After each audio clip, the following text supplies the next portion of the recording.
You ask Tiger to solve.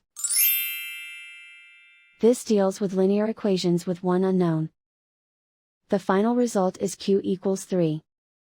Let's solve it step by step. Simplify the expression. Simplify the arithmetic. Group all constants on the right side of the equation. Subtract 5 from both sides. Simplify the arithmetic.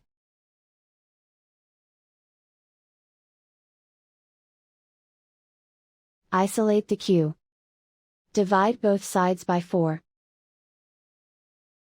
Simplify the fraction.